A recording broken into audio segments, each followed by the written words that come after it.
Hello every one, fungus ചാനലിലേക്ക് നിങ്ങൾക്കെല്ലാവർക്കും സ്വാഗതം. കൊറോണയുടെ ഈ കാലത്ത് എല്ലാവരും വീട്ടിൽ വളരെ സേഫായിട്ടിരിക്കുന്നു എന്ന് തന്നെ വിചാരിക്കുന്നു. നമ്മളിങ്ങനെ വീട്ടിൽ സേഫായിട്ടിരിക്കുമ്പോഴാണല്ലോ നമുക്ക് എന്തെങ്കിലുമൊക്കെ ചെയ്യാനായിട്ട് കൈ പിരിവിരിക്കുന്നത്. എന്നാൽ പിന്നെ എന്തെങ്കിലും എടുത്ത് റെക്കോർഡ് ചെയ്ത് കളയാം, അങ്ങനെയൊക്കെ നമ്മൾ വിചാരിക്കുന്നത്. എന്തായാലും അങ്ങനെ വെറുതെ ഇരുന്ന് ഭക്ഷണം കഴിച്ച് എല്ലിൻ്റെ ഇടയിൽ കുത്തിയപ്പോഴാണ് എനിക്ക് ഒരു കവിതയുടെ നിരൂപണം ഇതിൽ അപ്ലോഡ് ചെയ്യണമെന്ന് തോന്നിയത്. ഒരുപാട് കവിതകളുണ്ട് നമുക്ക് നിരൂപണങ്ങൾ ഉണ്ടാക്കാനെങ്കിലും വളരെ ഹൃദയസ്പർശിയായ ഒരു കവിത തന്നെ വേണം ഇതിന് തിരഞ്ഞെടുക്കാനെന്ന് എനിക്ക് നിർബന്ധമുണ്ടായിരുന്നു. വളരെ വർഷങ്ങൾക്ക് മുമ്പ്, അതായത് 1-2 വർഷം മുമ്പ്, നമ്മൾ വളരെ എന്നൊക്കെ വെറുതെ അങ്ങ് പറയാമല്ലോ, വളരെ എന്നൊക്കെ പറയുമ്പോൾ ഒരു പഞ്ച് കിട്ടും. 1-2 വർഷം മുമ്പ് വായിച്ച, അന്ന് തന്നെ ആത്മാവിൻ്റെ ആഴങ്ങളിൽ വളരെയധികം സ്പർശിച്ച് വികാര വിക്ഷുബ്ധതകൾ സൃഷ്ടിച്ച ഒരു കവിതയായിരുന്നു മഹാകവി ജി സുധാകരൻ്റെ. നമ്മളെല്ലാം അറിയുന്ന പ്രശസ്തനായ രാഷ്ട്രീയ പ്രവർത്തകൻ ജി സുധാകരൻ്റെ പൂച്ചേ പൂച്ചേ എന്നുള്ള കവിത. ഇതിന് ആധുനിക കാലഘട്ടത്തിൽ വളരെയധികം അർത്ഥവ്യാപ്തി ഉണ്ടെങ്കിലും ഇതിനെ പല രീതിയിൽ വ്യാഖ്യാനിക്കാമെങ്കിലും ഒരു സാധാരണ 10ാം ക്ലാസ് വിദ്യാഭ്യാസമുള്ള, 10ാം ക്ലാസ് വരെ മലയാളം പഠിച്ചിട്ടുള്ള ഒരു വ്യക്തി എന്ന രീതിയിൽ എനിക്കിത് വായിച്ചപ്പോൾ ഉണ്ടായ ചില വികാരങ്ങളും അതിനെ ഞാനിങ്ങനെ മനസ്സിലാക്കിയെന്നും ഒക്കെയാണ് ഈ വീഡിയോ വഴി ഉദ്ദേശിക്കുന്നത്.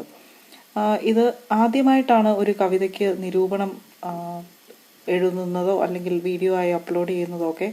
അതുകൊണ്ട് ഒരു അനുവാചക എന്ന രീതിയിൽ അതിൻ്റെതായ എല്ലാ പരിമിതികളും എൻ്റെ വീഡിയോയിൽ ഉണ്ടാവുമെന്നും കവിയുടെ ആ ഒരു ഉന്നത കലാസൃഷ്ടിയെ ഒരുപക്ഷെ നിരൂപണം ചെയ്യാനുള്ള അത്ര കഴിവോ സാഹിത്യത്തിലുള്ള പരിജ്ഞാനമോ കവിത ആസ്വദിക്കുന്നതിനുള്ള ഒരു കഴിവോ പോലും എനിക്ക് ഇല്ലായിരിക്കും എന്ന ധാരണ പൂർണ്ണമായിട്ടും എനിക്കുണ്ട്. എന്നിരുന്നാൽ തന്നെ ഒരു എളിയ പരിശ്രമം എന്ന നിലയിൽ ആ മഹാ കാവ്യ സൃഷ്ടിയെ ഒരു ചെറിയ രീതിയിൽ നോക്കിക്കാണുക മാത്രമാണ് ഈ വീഡിയോ കൊണ്ട് ഉദ്ദേശിക്കുന്നത്. അപ്പോൾ കവിതയിലേക്ക് കടക്കാം. പൂച്ചേ പൂച്ചേ എന്നാണ് കവിതയുടെ ഹെഡിങ്. അപ്പോൾ ഈ ഹെഡിങ്, അതായത് കവിതയുടെ പേര് വായിക്കുമ്പോൾ തന്നെ നമുക്കറിയാം ഇതൊരു പൂച്ചയെ പറ്റിയുള്ള കവിതയായിരിക്കും എന്ന്. കവിത തുടങ്ങുന്നത് പൂച്ചേ പൂച്ചേ എന്ന് പറഞ്ഞുകൊണ്ടാണ്. അതായത് പൂച്ചയെ ഒരു വ്യക്തിയായി കവി അഭിസംബോധന ചെയ്യുന്നിടത്ത് നിന്നാണ് കവിത തുടങ്ങുന്നത്. മുമ്പും പ്രശസ്തരായ കവികൾ ഈ രീതിയിൽ കവിതകൾ തുടങ്ങിയിട്ടുണ്ട്. കുമാരനാശാൻ ഹാ പുഷ്പമേ എന്ന് പറഞ്ഞുകൊണ്ട് ഒരു പുഷ്പത്തെ അഭിസംബോധന ചെയ്തുകൊണ്ടാണ് ഒരു കവിത തുടങ്ങിയത്. അതേപോലെ തന്നെ ഈ സാഹചര്യത്തിൽ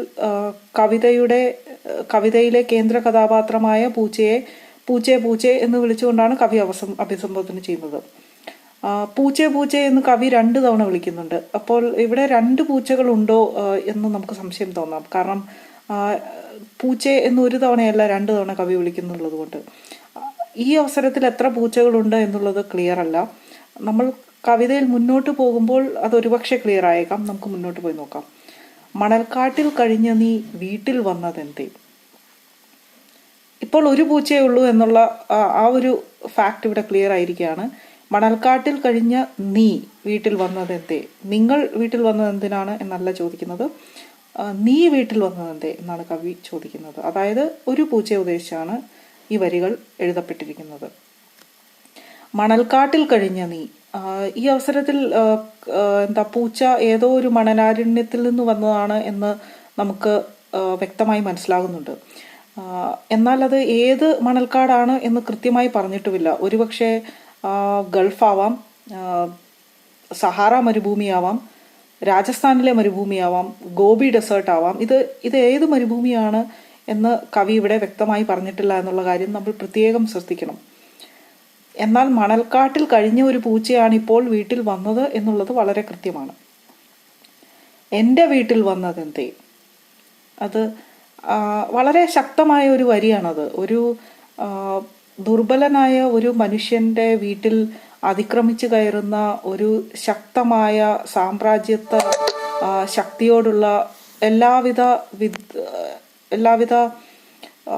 എതിർപ്പും അത് പ്രകടിപ്പിക്കുന്നത് വളരെ ശക്തമായ ഭാഷയിലാണ്. എൻ്റെ വീട്ടിൽ വന്നതെന്തേ നീ, അതായത് എൻ്റെ വീട്ടിൽ നീ എന്തിനാണ് അതിക്രമിച്ച് കിടക്കുന്നത് എന്ന് ഒരു മനുഷ്യൻ അതിക്രമിയോട് ചോദിക്കുന്നു. ഇതിന് വളരെ രാഷ്ട്രീയപരമായ മാനങ്ങളും ഇതിന് വളരെ ആഴത്തിലുള്ള രാഷ്ട്രീയ വായന സാധ്യമാണ്. എന്നാൽ ഇവിടെ പൂച്ചയോട് കവി അങ്ങനെ ചോദിക്കുന്നു: വീട്ടിൽ കഴിയവേ ആര് നിന്നെ ഈ മണൽക്കാട്ടിൽ തള്ളി പൂച്ചേ. ഈ വരിയിൽ നിന്ന് നമുക്ക് മനസ്സിലാവുന്നത് ഈ പൂച്ച ആദ്യം ഏതോ ഒരു വീട്ടിൽ താമസിച്ചിരുന്നു, അവിടെ നിന്ന് ആരോ മണൽക്കാട്ടിൽ തള്ളിയതാണ് എന്നാണ്. അതായത് ഇത് ഏത് വീടാണ് കവി കൃത്യമായി പറയുന്നില്ല, ആരുടെ വീട്ടിൽ കഴിഞ്ഞപ്പോഴാണ് എന്നൊന്നും.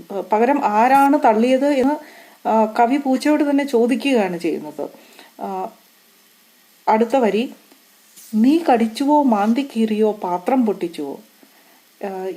ഈ വരി വളരെ പൊളിറ്റിക്കൽ ഇൻകറക്റ്റ്നെസ് ഉള്ള ഒരു വരിയായിട്ട് എനിക്ക് തോന്നി. കാരണം ഒരു പൂച്ചയെ ഒരു വീട്ടിൽ നിന്നും മണൽക്കാട്ടിൽ ആരോ കൊണ്ടുപോയി തള്ളി. ആ തള്ളിയപ്പോൾ മണൽക്കാട്ടിൽ തള്ളപ്പെട്ട വിക്ടിമാണ് ആ പൂച്ച. അവിടെ വിക്ടിം ബ്ലെയിമിംഗ് ആണ് കവി ഈ വരിയിൽ ചെയ്തിരിക്കുന്നത്. അതായത് നിന്നെ അവിടെ അവർ തള്ളിയെങ്കിൽ നീ എന്തെങ്കിലും ചെയ്തിട്ടുണ്ടാവും എന്ന ആ ഒരു സമൂഹത്തിന്റെ പൊതുവായ ധാരണയിൽ നിന്നുകൊണ്ട് ആണ് കവി ഇവിടെ പൂച്ചയോട് സംസാരിക്കുന്നത്.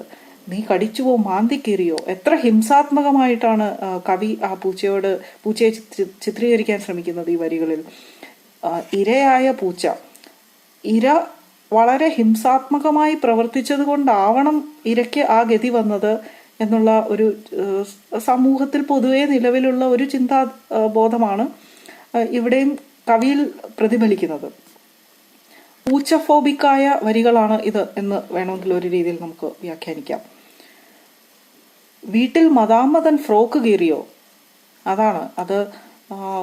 പൂച്ചയെ ആദ്യം ഹിംസാത്മകമായിട്ട് ചിത്രീകരിക്കാൻ ശ്രമിക്കുന്ന കവി പിന്നീട് പൂച്ച ഒരു വളരെ വൃത്തികെട്ട രീതിയിലുള്ള സംസ്കാരമുള്ള ഒരു വ്യക്തിയാണ് എന്നുള്ള രീതിയിൽ, അല്ലെങ്കിൽ മദാമ്മയോട് ആഭാസകരമായ രീതിയിൽ മദാമ്മതൻ ഫ്രോക്ക് കീറിയോ, ശാരീരികമായി അവരെ ഉപദ്രവിക്കാൻ ശ്രമിച്ച വെറും ഒരു ആഭാസനാണ് പൂച്ച എന്നുള്ള ഒരു ധ്വനിയാണ് ഈ വരിയിൽ നിന്നും കവി നമുക്ക് നൽകുന്നത്. കാര്യം എന്ത് പൂച്ചേ. പൂച്ചയോട് അതാണ് ഈ കവിത കൊണ്ട് കവി ഉദ്ദേശിക്കുന്ന പ്രധാനപ്പെട്ട പോയിന്റ് എന്ന് പറയുന്നത് കാര്യം എന്താണ് എന്ന് പൂച്ചയിൽ നിന്ന് ചോദിച്ചു മനസ്സിലാക്കുക. അതാണ്. പൂച്ചയെ നീ മണൽക്കാട്ടിൽ കഴിഞ്ഞ് നീ വീട്ടിൽ വന്നതെന്തേ. പിന്നെയും കവി ആദ്യത്തെ വരികൾ വീണ്ടും ആവർത്തിച്ച് പൂച്ചയോട് അതേ ചോദ്യങ്ങൾ തന്നെ ചോദിക്കുകയാണ്. പൂച്ച അതിന് മറുപടി പറയുന്നുണ്ടോ എന്ന് ഈ സന്ദർഭത്തിൽ കവിതയിൽ നിന്ന് വ്യക്തമല്ല.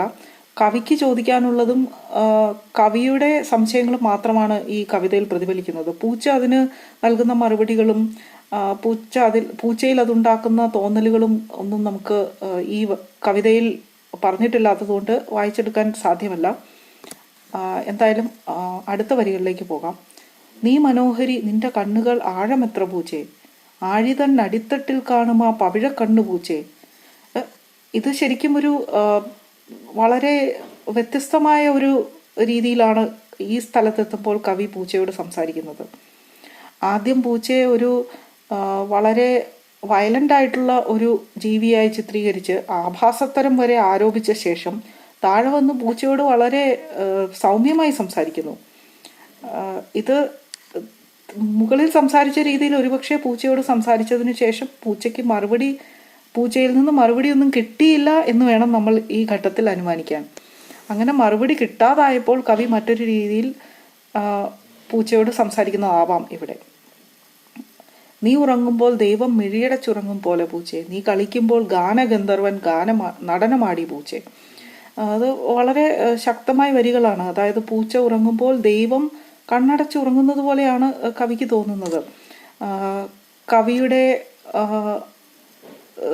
ദൈവവിശ്വാസം അല്ലെങ്കിൽ അങ്ങനെയുള്ള കാര്യങ്ങളെ വരെ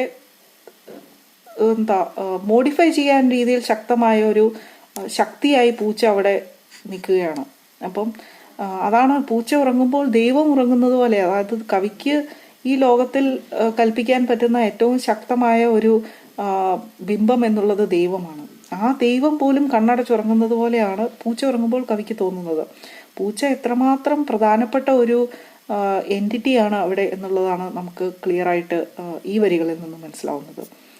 അതുപോലെ നീ കളിക്കുമ്പോൾ ഗാനഗന്ധർവൻ നടനമാടി. അപ്പം സാധാരണ ഗന്ധർവന്മാർ സംഗീതജ്ഞരാണ്. അവർ പാടുന്നതിലാണ് അവരുടെ പ്രധാനമായ കഴിവ് നമ്മൾ കാണുന്നത്. ഇവിടെ പൂച്ച കളിക്കുമ്പോൾ ഗാനഗന്ധർവൻ നടനമാടി എന്നാണ് പറയുന്നത്. അതായത് വെറും പാട്ടുകാരനായ ഗന്ധർവനെ ഡാൻസ് ചെയ്യിപ്പിക്കാൻ പറ്റുന്ന രീതിയിലുള്ള ഒരു ജീവിയാണ് ഇവിടെ പൂച്ച എന്നാണ് കവിക്ക് തോന്നുന്നത്. പൂച്ചേ നീ യുഗങ്ങളെ നോക്കി അങ്ങിരിപ്പോ, നിൻ നടന ജാലങ്ങളിൽ ഇനി എന്ത് സൂത്രമുണ്ടാവും. പൂച്ച യുഗങ്ങളെ നോക്കിയിരിക്കുന്ന ഈ വരി ഒരു സാധാരണ അനുവാചക എന്ന നിലയിൽ എനിക്ക് എത്ര ആലോചിച്ചിട്ടും യുഗങ്ങളെ നോക്കിയിരിക്കുന്ന ആ വരിയുടെ ഒരു സാങ്കത്യം തീരെ മനസ്സിലായില്ല. പിന്നെ ഞാൻ ഇതിനെ ബന്ധിപ്പിക്കാൻ നോക്കിയപ്പോൾ ഇത് മുൻപും ഇത്തരം പ്രയോഗങ്ങൾ കവികൾ പാട്ടുകാർക്ക് ഉപയോഗിച്ചിട്ടുണ്ട്. ബലികുടീരങ്ങളെ എന്ന് പറഞ്ഞ വിപ്ലവ ഗാനത്തിൽ ഒരു വരിയുണ്ട്, യുഗങ്ങൾ നീന്തി നടക്കും ഗംഗയിൽ വിരിഞ്ഞു താമര മുകുളങ്ങൾ. അത് താമര ചിഹ്നമായുള്ള ഒരു രാഷ്ട്രീയ പാർട്ടി ഇന്ത്യ പിടിച്ചെടുക്കുന്നതിൻ്റെ സിംബോളിക് ആയിട്ടുള്ള ഒരു ലൈനാണ്. എന്നാൽ അതേസമയം ഈ കവിതയിൽ ഉദ്ദേശിച്ചിരിക്കുന്നത് നീ യുഗങ്ങളെ നോക്കി അങ്ങ് ഇരിപ്പോ എന്ന് ചോദിക്കുമ്പോൾ അന്ന് ഗംഗയിൽ നീന്തി നടന്ന പോലെയുള്ള യുഗങ്ങൾ അവിടെ അടുത്തുള്ള ഒരു കുളത്തിലോ അല്ലെങ്കിൽ എവിടെയെങ്കിലും ഒരുപക്ഷെ നീന്തി നടക്കുന്നുണ്ടാവാം. അതിനെ നോക്കി പൂച്ച ഇരിക്കുന്നു എന്നാണ് കവിക്ക് തോന്നുന്നത്. ഈ യുഗങ്ങൾ നീന്തി നടക്കുന്നത് അല്ലെങ്കിൽ പൊതുവെ എല്ലാ സംഗതികളും നീന്തി നടക്കുന്നത് പോലെയുള്ള ഒരു തോന്നൽ ചില പ്രത്യേക സാഹചര്യങ്ങളിൽ മനുഷ്യർക്കുണ്ടാവാറുണ്ട്. അങ്ങനെയെല്ലാം നീന്തി നടക്കുന്ന തോന്നലുണ്ടാവുന്ന ഒരു അവസ്ഥയിൽ നിന്നുകൊണ്ടായിരുന്നിരിക്കാം ചിലപ്പോൾ ഈ വരികൾ രചിക്കപ്പെട്ടിട്ടുള്ളത് എന്നാണ് ഈ വരിയുടെ എക്സിസ്റ്റൻസിനുള്ള ഒരു കാരണമായിട്ട് എനിക്ക് ആകെ തോന്നുന്നത്. നീ ഇവിടന്റെ മന്ദിരത്തിലെ കാവൽ മാലാഖയോ, നീ ഇനി മണൽക്കാട് തേറി ഇണങ്ങി ഓടിപ്പോയിടുമോ. അപ്പം കവിത ഏകദേശം അവസാനിക്കാറാവുന്നിടത്ത് നീ ഇവിടെ എൻ്റെ മന്ദിരത്തിലെ കാവൽ മാലാഖയോ, അതായത് ഇത് വളരെ ഓക്സിമോറോൺ ആയിട്ടുള്ള ഒരു സ്റ്റേറ്റ്മെന്റ് ആണ്. അതായത് എവിടെ എൻ്റെ മന്ദിരത്തിലെ കാവൽ മാലാഖയോ എന്നൊക്കെ ചോദിക്കുമ്പോൾ മന്ദിർ എന്ന് പറയുന്നത് ഒരു അമ്പലമാണ്. അമ്പലത്തിൽ സാധാരണ മാലാഖമാരുണ്ടാവാറില്ല. എന്നാൽ കവിയുടെ ആ ഒരു ഭാവനയിൽ ഇത് രണ്ടും കൂടി ഒരേ സമയം എക്സിസ്റ്റ് ചെയ്യുന്ന ഒരവസ്ഥയാണ്. പണ്ട് അക്ബർ എല്ലാ മതങ്ങളെയും സംയോജിപ്പിച്ച് ദീനില്ലാഹി എന്ന് പറഞ്ഞൊരു മതം ഉണ്ടാക്കി. അതുപോലെ ഇവിടെ കവി വളരെ ഉന്നതമായ ഒരു ലെവലിൽ നിന്നുകൊണ്ട് സാധാരണ ഒരു മനുഷ്യന് മനസ്സിലാവാൻ പോലും പറ്റാത്ത രീതിയിൽ മതങ്ങളെയും ബിംബങ്ങളെയും യുഗങ്ങളെയും ആഴത്തിന്റെ അടിത്തട്ടിനെയും മടൽക്കാടിനെയും പൂച്ചയെയും എല്ലാം ഒരു പേപ്പറിൽ പല ഭാഗത്തായിട്ട് കോറിയിട്ട് അതിനെ സംയോജിപ്പിച്ച് ഒരു കവിതയാക്കി മാറ്റിയിരിക്കുകയാണ്. അത്ഭുതകരമായ ഒരു സൃഷ്ടിയാണിത്. ഒറ്റയ്ക്കൊറ്റയ്ക്ക് എടുക്കുമ്പോൾ ഈ വാക്കുകൾക്ക് തമ്മിൽ യാതൊരു ബന്ധവുമില്ല എന്ന് ഒരുപക്ഷെ നമുക്ക് തോന്നിപ്പോയേക്കാം.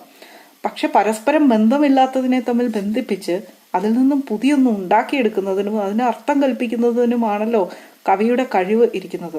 ആ അർത്ഥത്തിൽ വളരെ കഴിവുറ്റ ഒരു കവിയാണ് ഈ കവിത രചിച്ചിരിക്കുന്നതെന്നും ഈ കവിത ആസ്വദിക്കാൻ ഉന്നതമായ പാണ്ഡിത്യവും അഗാധമായ